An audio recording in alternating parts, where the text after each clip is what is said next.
Hi, I'm Lisa. Welcome to my glass studio. You know, I say that all the time, but every time I'm out here, I want to say, welcome to my glass studio. I'm out here having fun.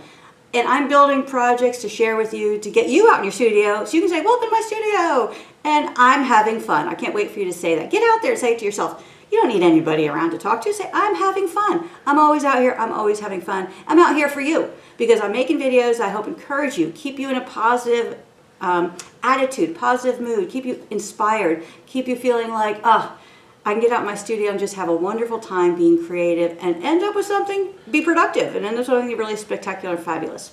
Today I'm going to share with you, in this video, I'm going to share with you how to make this piece. I'm calling it High Tide. Had a lot of fun making it, did a variety of different things in the assembly, in the construction, which I'm going to share with you, how I got these different little special features, special characteristics in this piece of art that I haven't had before. So I'm trying new stuff, always trying new stuff. You should too. So let me show you how I'm making this piece and let's get started. I have this beautiful piece of Fuser's Reserve and I thought about making a project that was square, about this size by this size. And I thought, wow, look at all that beautiful glass that I'm going to not have in this project. So here I'm rethinking and have decided that, well, you know, bigger is always better. So what can I get out of this project, out of this piece of glass that will fit on one of my molds? So if I do a 7 by 12, I can get a really nice project out of this. It'll be sizable and I get to see all that wonderful flow in the glass. So what I was thinking is, one of the things, really fun things about the Fuser's Reserve is that it has multiple colors in it, and you can kind of push the color direction by adding other colors. So if I add white, it brings the white out of the glass. If I add purple, it kind of brings the purple out. If I add blue, it'll bring the blue out. So, and I kind of wanted to do some, like a diagonal pattern through the sheet, cut the sheet up and put it back together so you get that wonderful swirl around these border pieces. So I'm not sure if I want to use the blue, the white, the purple, all three, or what my plan might be. So I'm just going to cut the glass into the square, the rectangle rather, and go from there. So I'm going to move these pieces out of the way for now. And let's go ahead and cut this piece of glass. Let's see, we're going to cut it 12. Now I like to use a metal ruler for this because I get nice straight cuts. You could also use, you know, a cutting system. That would work great as well. But a ruler and some marker works great if that's what you have on hand.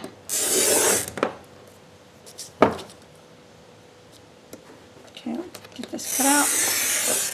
There we go.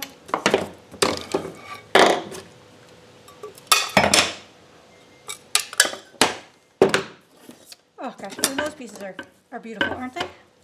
But we're not going to use those today. All right, so I've got this wonderful broad pattern happening here. So I was thinking I'd do a lot with blue. So I was wondering maybe if I'd use this purple, kind of like this. And then the purple's a little bit dark, and this is kind of dark. So I thought if I used white on either side, that it would brighten it up a little bit.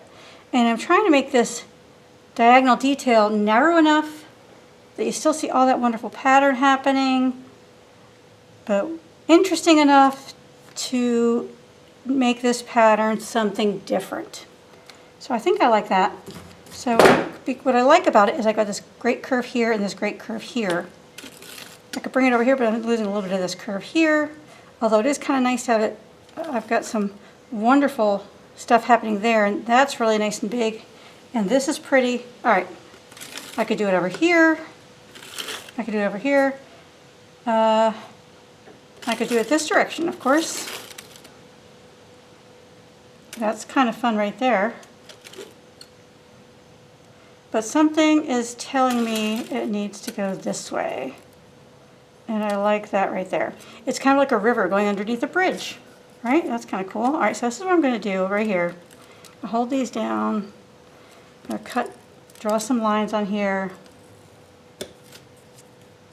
Okay, I'm going to take this away. I'm going to cut the glass and then put it back together with those pieces in between.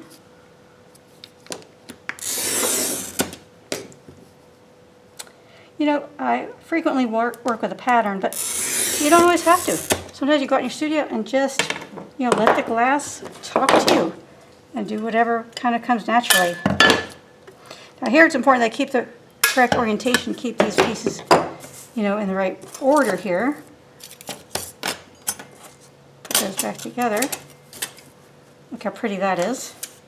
Yes, all right, and I'll slide these up a little bit.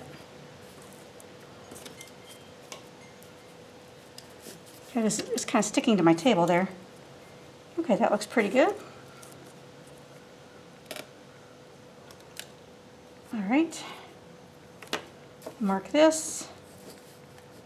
Oh, see, the ruler's coming in handy here because it shows me that these are not lined up right. Okay, there we go.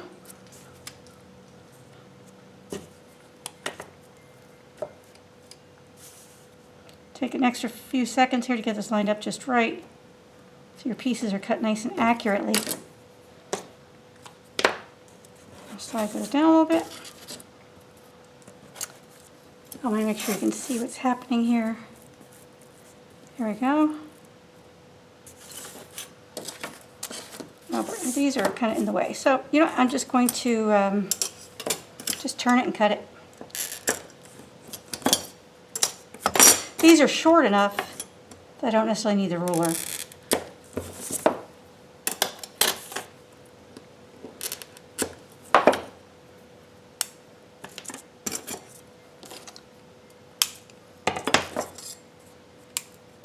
There we go. Okay, let's put it back together, see what we have.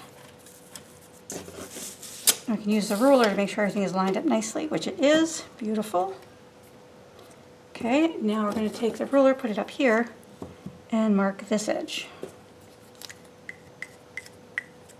Oh boy. There we go. All right, these we're just going to leave in place.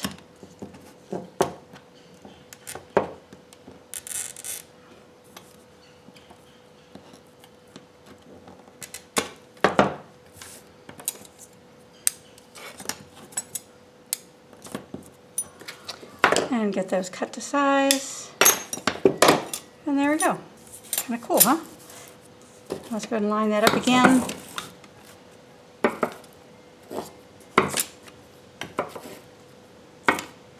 Very fun.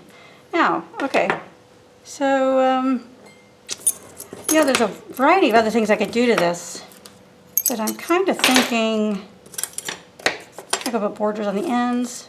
But I enjoy the way that these colors kind of bleed off the ends and lead your eye elsewhere.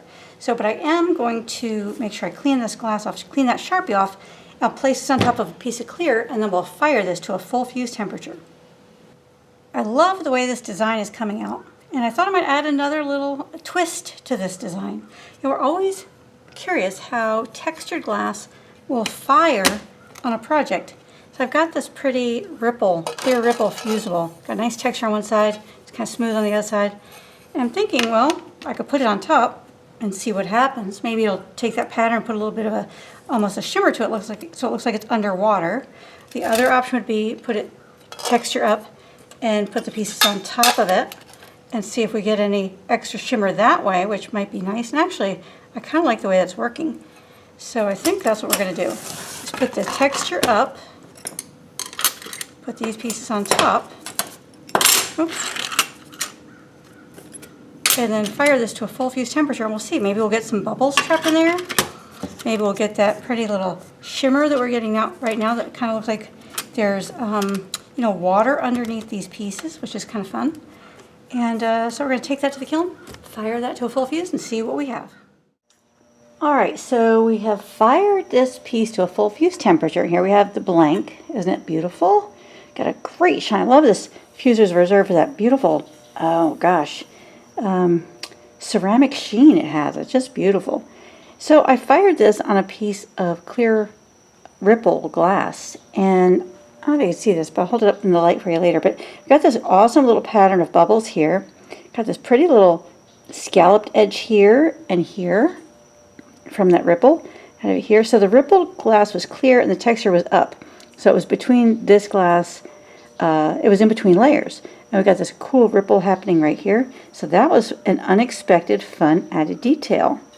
Now I turn it over. I've got this very consistent pattern of bubbles, little champagne bubbles everywhere. And it's really cool. So I've decided we're going to take this piece and we're going to slump it over a sushi mold to give it a nice little shape and contour so we can use it as a dish. So go ahead and place this in the mold. We'll center it left to right, front to back. And then we'll close the kiln and fire this to the slumping temperature. Fire well, my darling. Okay, let's open up and check out this project. Ooh, love the movement with that patterned glass and the complementary purple and white. Can you see those little itty bitty dots? Those little air bubbles? Those are really fun. So I fired this with ripple glass with the texture up and these colors on top. Can you see this beautiful little scalloping that we have going on there? Where that this white kind of fell into that ripple texture here. Got it here, here, and here. Wow, that's really fun. I hadn't anticipated that, but I really think that's pretty cool.